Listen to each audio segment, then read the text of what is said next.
Welcome back. First, we had JAMB hiccups where candidates complained of technical glitches during UTME. Some couldn't log in, others got their answers mixed up by the system. Just when we were still processing that, WAEC too had its fair share of errors, wrong results released, withheld scripts, and even technical shutdown. Now the question is, why are these repeated exam errors happening in 2025 when we claim to be in a digital society? And more importantly, what is the cost of all this malfunctions of students? We hear situations of, even in the tertiary institutions where students write exams and at the end of the day, they wait for semesters upon semesters to see their results. Why are we talking about this in this time and age? I have my guest to dissect this topic this morning. She is a consultant with SEBA, and she is Madam Stella. You're welcome, ma'am. Thank you so very much, and thank you for having me this morning. All right, you're welcome. So first off, let's get to have a background of what SEBA is about. All right, SEBA Consultancy and Training Services is a consulting firm here in the city of Abuja, and the big umbrella of what we do is what we call learning and development. And if you're someone that is interested in growing, SEBA is a sure plug for you. All right. Okay, so let's talk. You are as a consulting agency. Now we've seen repeated glitches in, exams like the JAMB, the WAEC, from the whole login drama to results, funny results. What do you have to say about this? So it's actually a lot. Is a lot. You mentioned something at the start of the program that why are we still experiencing this in 2025? I think that speaks to our readiness as a nation for technology. Now, when I talk about readiness, I'm not saying that it's wrong for Nigeria to go into technology. It is actually the right time. In fact, I would say it's long overdue. What I will highlight there is we Nigerians, I think it's high time for all of us to contribute our quota to national development. I will also highlight another thing, which is our systems, our structures.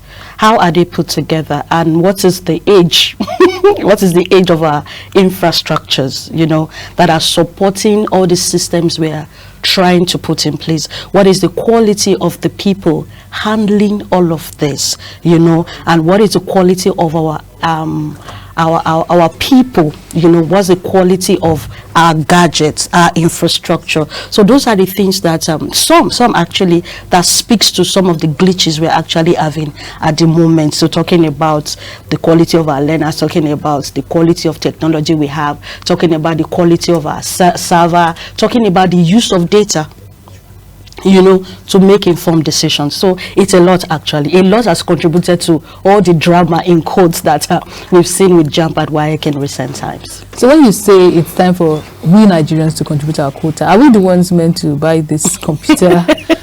So thank you. Yes, thank you. You see, no nation, let's even start from our homes. Now, the people in a home are the reflection of that home, not the building. We are the reflection of our nation, Nigeria.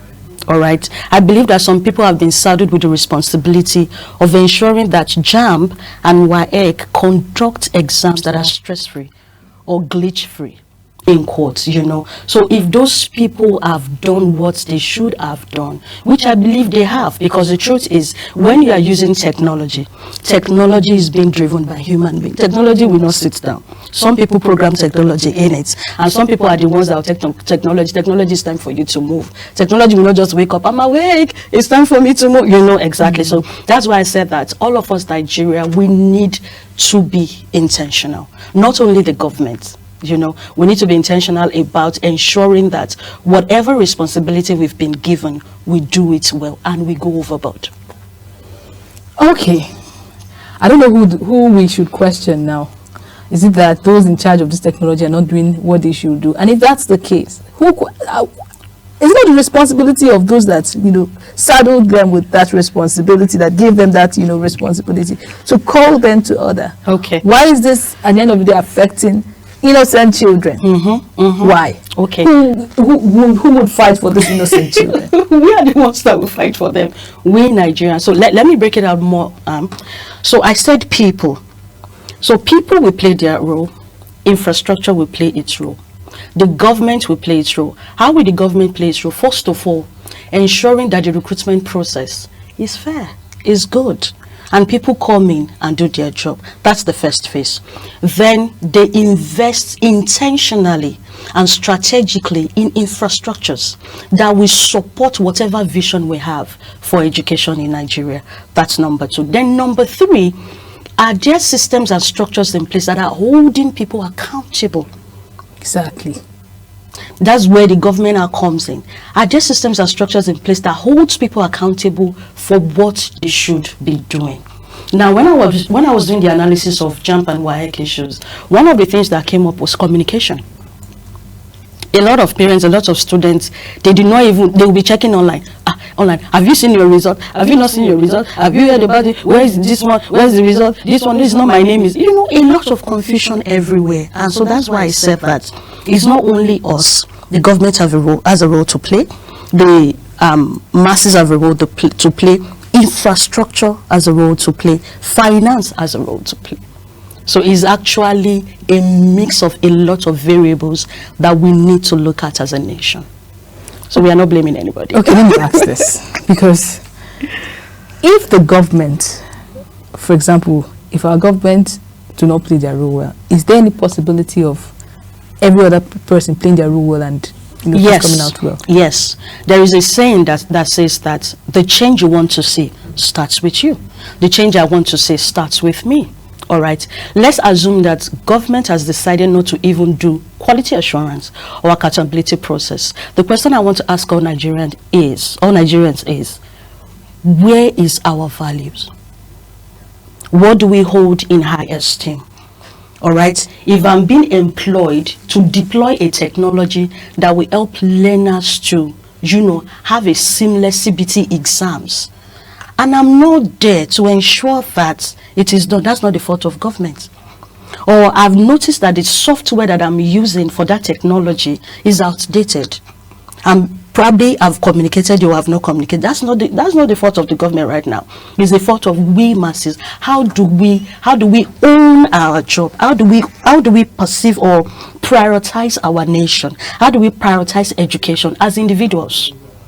That's my own contribution and suggestion this morning, that as individuals, the onus is on our shoulder. Priscilla does her part, Stella does her part, and everybody, see, it's just a little. We don't have to do a lot. It's just a little. It's as simple as we show up in the morning to do the right thing, and we close at the right time. And we do all the checks, we cross our T's and we dot our I's. It's as simple as that. I don't know how to take that in, because somehow I feel like in Nigeria, people suffer for other people. We do. So, for example, now we have the Stella doing her part so well, and the Priscilla is not doing their part. What happens to Stella? Can this job be done at the end of the day if a Priscilla does not do her part well? Thank you. Like I said, a Stella or a Priscilla alone is not Nigeria. Everybody is Nigeria. So everybody needs to contribute their quota. So what's the way forward? How do we get a Priscilla to contribute her part and a Stella to contribute her part? Fantastic. Now, the way forward, like I talked about initially, is it starts with a change of mindset. That's the truth. You see, a lot of times we want things to start from the top down, but well, I'm just one person in the mix, but I think it's better if it starts from the bottom up, that from the grassroots level, all of us are ensuring. You see, if a Stella does not contribute and a Priscilla and a Priscilla is contributing, we'll still stay where we are. So we need each other, and that's why I said it's a mix of variables that have given us this kind of issues we're having, on our ends at the moment. So the government, the masses, the teacher, the tech, everybody, the CBT center owners, everybody, we all have a role to play to ensure that these glitches do not happen again. Okay, some people say Nigeria is adopting technology faster than we're ready for it. Do you think that is true in any way? In my own suggestion, I do not quite agree with that. We are not adopting technology faster than we are. You see, I will applaud our eagerness to modernize our system instead of saying we are moving too fast.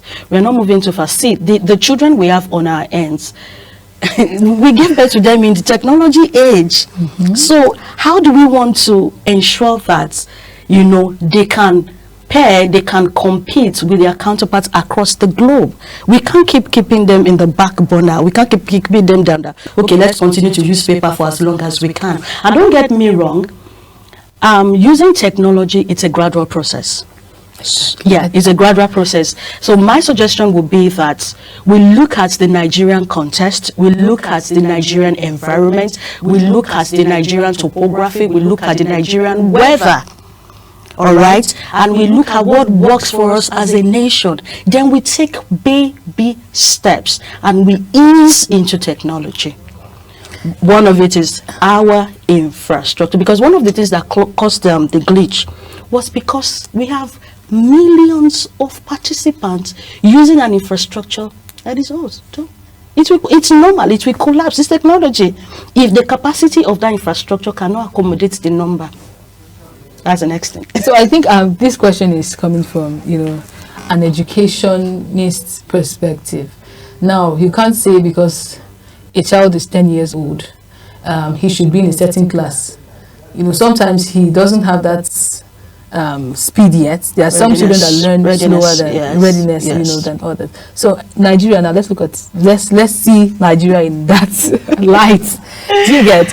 We know that we are in the digital age. In short, I don't think we are even doing as much as we should be doing in this time and age. But where are we at? What are our infrastructure? What's our infrastructure like? The leaders we have, where are they at? I think if we're able to match where they are at with the technology we're using, we will make more progress. They are trying to, you know, bring recent modern technology, and then we have people that are driving it that are not up to date with that technology. Don't you think it will cause some, you know, fracas here and there? It will, and thank you for that. You see, when any nation or an institution wants to go into any form of change, like I said earlier, you don't just go into it.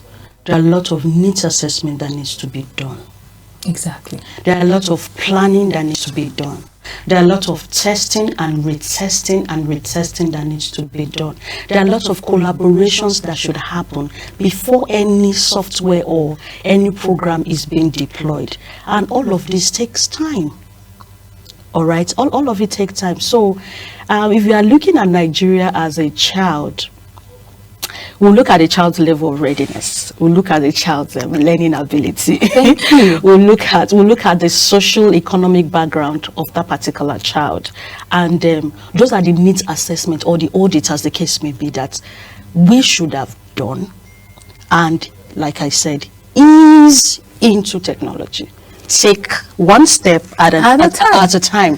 So that brings to mind the people that cannot afford technology or do not have access to technology. Because the question I kept asking is, okay, so some part of the country are writing CBT exams and all of that, and the other part of the country, they are not writing CBT exams. You see, all this division kind of erodes the trust that Nigerians will have in the system.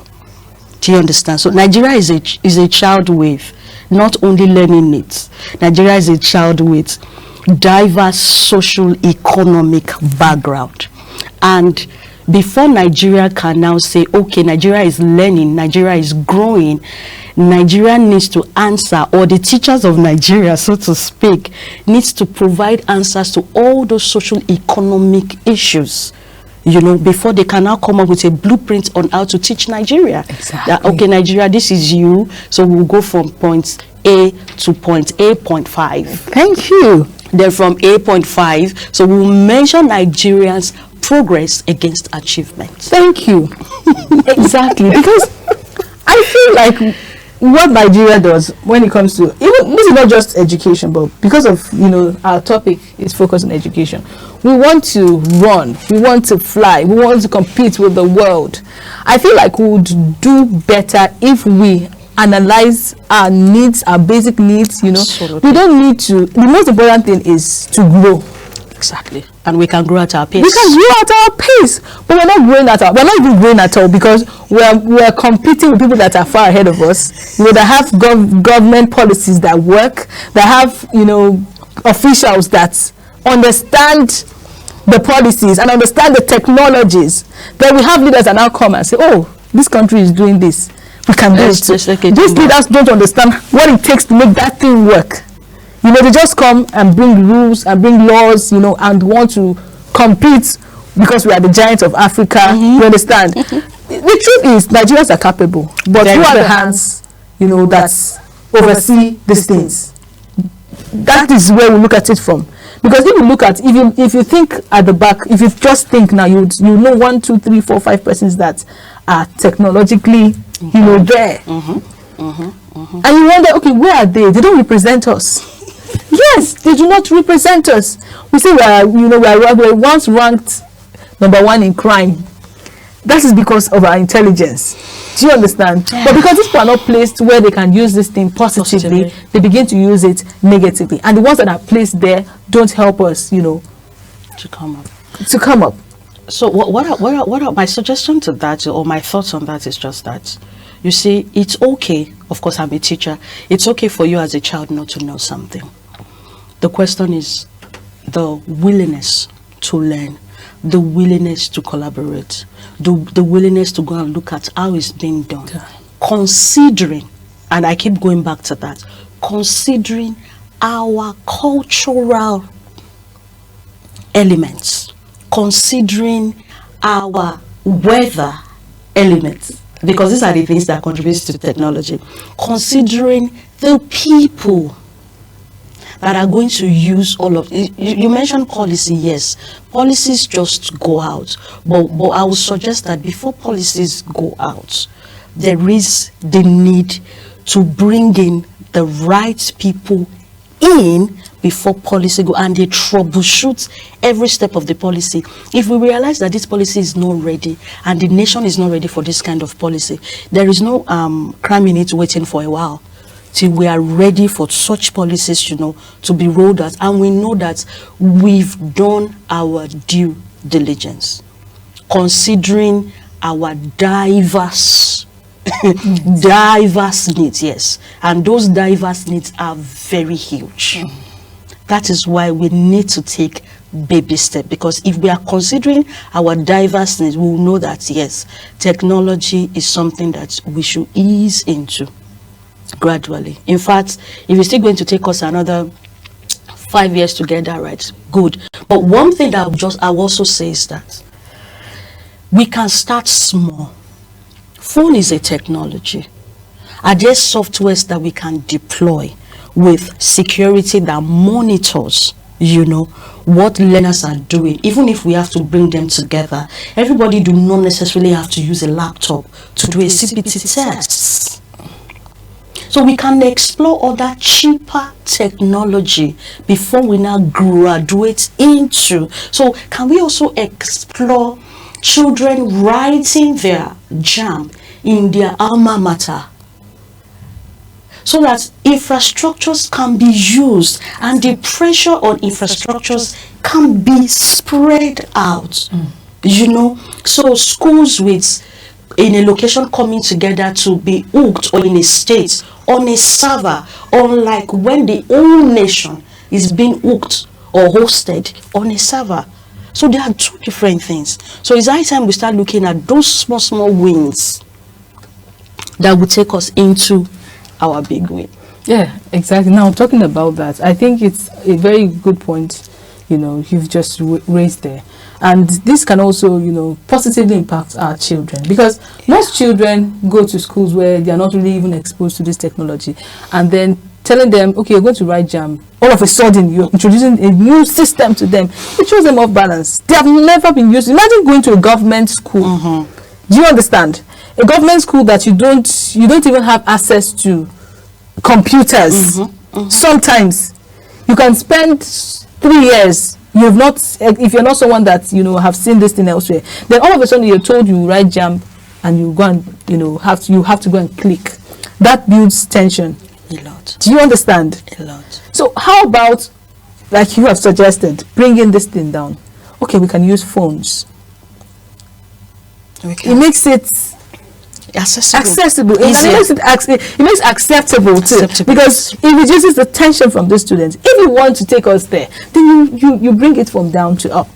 You introduce it gradually. Let them get used to it, because at the end of the day, you're trying to test knowledge. This is not knowledge. They have not known this. So what are you testing? Because it's not just go and answer exam questions. The knowledge is from how to use a computer, Skills, yes. the skill. So you are not testing the knowledge. You are teaching them a new knowledge and asking them to write exams from it. At the end of the day, it also affects their performance. Absolutely, it does. So these are things our government, our policy makers need to understand. It's not just bringing new systems, technology, and we feel we are growing. We feel like we are up to date and all of that. And our kids are not learning. They are not up to date. You are traumatizing them. They go to school confused. At the end of the day, we say our youths are Nigerian youths are jobless, and all of this is what contributes to absolutely having low value youths out there. Absolutely. Now when glitches like this happen, the effects are far reaching, and a lot of the effects are not even you can't put words to it. So how do you quantify a child's self-esteem that has been eroded? Exactly. How do you quantify the emotions of parents or of children that got to a CBT exam all and the network was not working?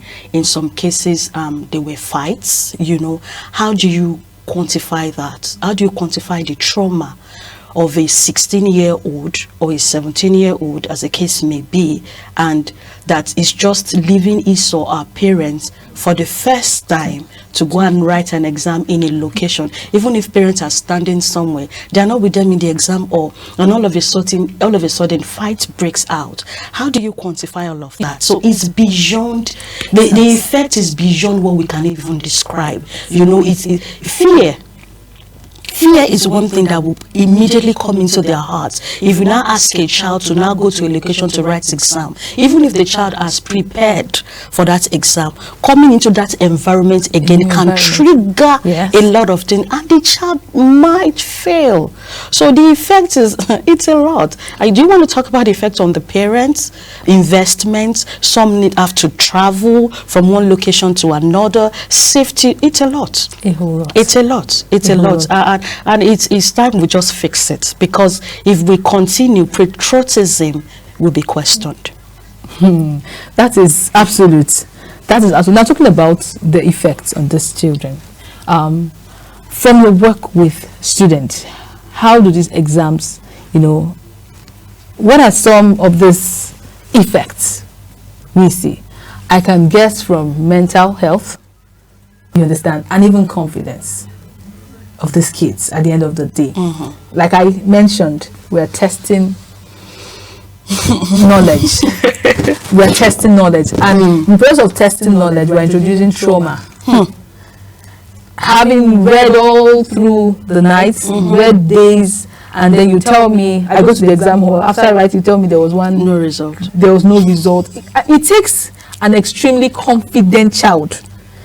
When I say extremely, how many extremely confident children do we have in this part of the world? How many parents take their time to build confidence in their children?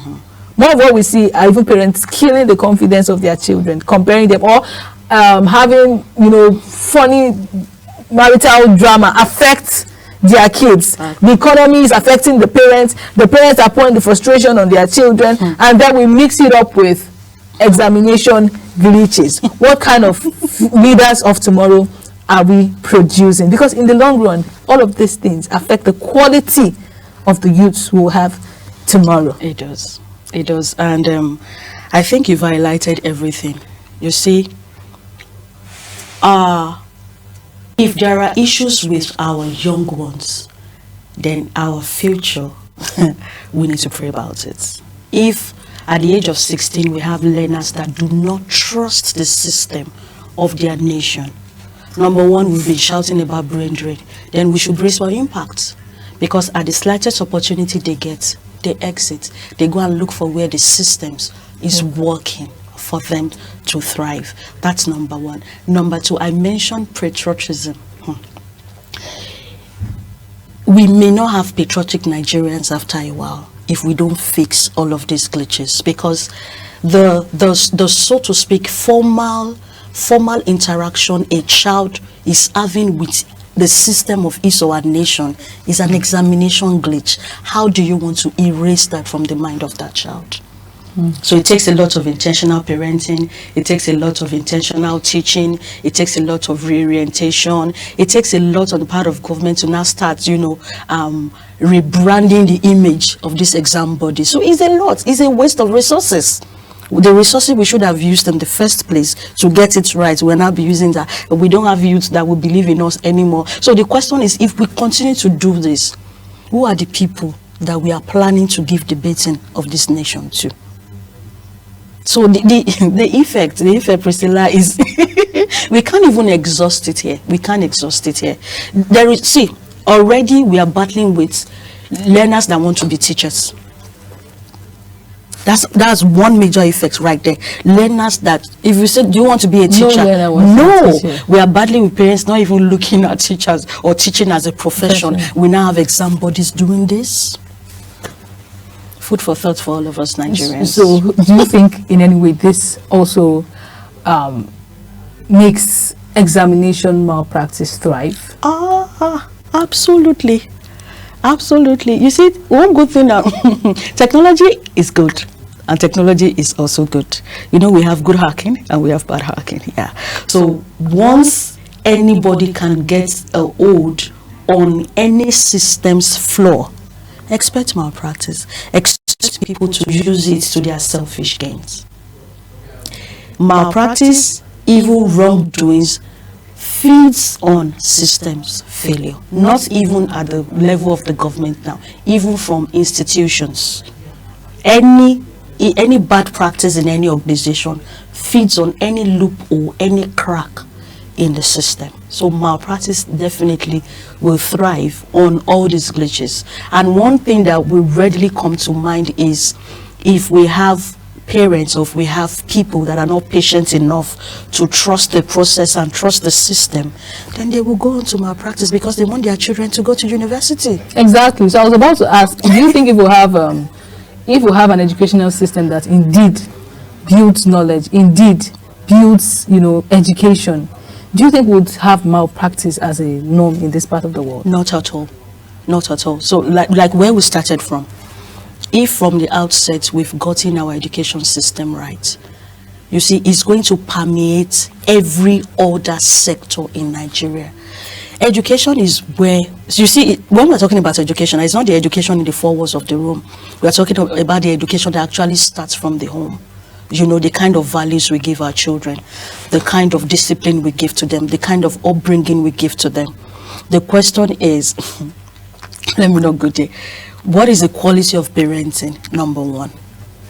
All right. So what gave birth to this quality of parenting that we have in our age? I remember when my parents went to school, they went to grade 2, standard 2. Some people that went to UI. Education was it. There was job waiting for you in it. And the quality was sure. People know that you are there and you've learned. But over the years, these standards keep being watered down. And that is what has gotten us to where we are today. That's number one. Another aspect to it is that the over-dependence on certificates is another thing we need to look at. We should move to where we begin to look at people's skills more than knowledge. So the short answer is, if we had gotten it right with our education, malpractice won't have anywhere to stay. And we have a better education system. In fact, we will have a better nation, and we have a better people in the nation. We have a lot of people standing for things that are right and standing with it till the later. Now the irony is this. A lot of people still feel, especially people that have gone, and experienced education in other parts of the world, they still feel Nigeria education is better. I don't know how. I don't know why. Okay. Maybe because I can shed light on that. Yes, they feel we have a better educational system. And when we come here, it looks like there's nothing good. We still have what we experience all this. They leave it and travel and go out there and say, I miss it. What exactly do they miss? You see them contacting. Isn't that we just have intelligent people, because at the end of the day, they contact Nigerian students to write projects for them, to do assignments. I had, some guy come up on the internet saying stuff like that, and other Nigerians bashing and saying, must you cast us? Do you understand? But then, what do we miss? What exactly are we missing? Thank you. So, as a teacher, and I've worked with a few curricula here and there. You see, our curriculum, someone like me, Stella, I grew up, I learned with Nigerian curriculum. I'm a proud Nigerian, and I would say to anybody, our document is good. The content is rich. See, it builds our intellectual capacity. It does. Do you know why? Because our content challenges the capacity of your brain. There are a lot of things you need to put up here. And there's an advantage to that. And I can tell you for free that there are other nations of the world that are coming back to our rote learning that we are running away from. Because rote learning has a way of expanding the brain when you have to put some basic concepts, some basic vocabularies in there. Now, the bridge, let me tell you the bridge, and that has built resilience in the lives of Nigerians. The university I went to, for a long time, I didn't read with light. Yeah, with NEPA light. So it builds that kind of resilience that wherever we go around the world, we thrive. The missing link. Is it challenging enough to help us focus and create for the future? That's as far as I'm concerned as a teacher, is that content challenging enough? So the content we have has given us a very solid knowledge foundation. Now what we now need to do is to now build on that knowledge foundation so that we can adapt that knowledge anywhere we find ourselves. So that's the missing link. And in other climb, they are not big on content, they are big on skills. So what we now need to just do is, we have a good content, bring in these skills into this content, and we are good to go. However, it doesn't stop there. Accountability processes must be in place to ensure that all of these things are actually done. Interesting. So where does firms like yours come in all of this? Okay. I remember when I was talking earlier that collaboration is one key thing that all of us in Nigeria, not only the government, should be looking at. So where organizations like us come in is a lot. It depends on the need of what Nigeria is. So let's start with what we do as SIBA. We work with schools across Nigeria, helping them to develop their capacity in one way or the other, coaching them, mentoring them, and reviewing their curriculum here and there, setting up systems and structures. Now, where we come in is simple. If government at every level, any level, is interested in bringing in people that can help them deliver better, that's where private organizations exist. And you know what good thing about private organization is that because they are private, they look at the details very well. That see, we must get value for our investment. So they are going to bring that kind of eye into the government space and help them. That SARS, MAS, see the glitch. This is the blueprint. This is what we can do to help you. The short answer to that is firms like us can collaborate with government, help with setting up systems that holds people accountable. Using this technology we are talking about, we can still use the technology we are talking about. And if there are areas that we need to use paper, we can still use the paper. And that's why I will still go back to where I start from. It hinges on who we are as a nation. Interesting in this. Now, you made mention of, some parts of the world or some parts of the country that are still rural and have not been carried along in this digitalization with fairness. Now, do you think, what do you think the government can do, to enable fairness? Okay. The new trend now that we are dealing with in the education space is inclusivity, and is synonymous to fairness. So if we have people in the urban areas that are using CBT, and we have people in the rural areas that do not have technology, it's very simple. I mentioned our phone number one. Number two, let's still use our paper and our human capacity till we get there. That's how you include everybody. Because we can't invest in every infrastructure that will go around Nigeria at the moment. So to ensure equal representation, please treat people based on what is available. Because see, fairness and equity and inclusion is not because I give you the same content. It's because I give you the resources you need to learn. Interesting. Yes. So that's so we need to, that's equity and equality and inclusion. So we need to give them the resources they need to learn and to write exams. That's it. So when they come out to the part of the world that requires some, digitalization, how do they cope? Fantastic. So this is it. Like I said earlier, you see, everything takes time. All right, everything takes time. So if these people are in a place and we are expecting them to cope. So after we've done our basic one, which is introducing them to paper, from paper we move to phone, from that we move to computer. So what I'm saying is that if we don't get it right now, we can get it right later. Where the problem is going to be about their exposure is if we now leave them alone and they stay there and they are not moving. That is when exposure can be affected. All right, it's been an insightful conversation, and this is the much you can take with our consultant Stella in the house this morning. Thank you so much for coming to share your knowledge with us. Thank you. I'm sure my viewers have been enlightened, and this is also a wake-up call to our policymakers out there. Please, inclusion is very important, and it's important for us to grow at our pace, as you said. I would now link up with Uyi as we wrap up Global Morning. Please stay with us.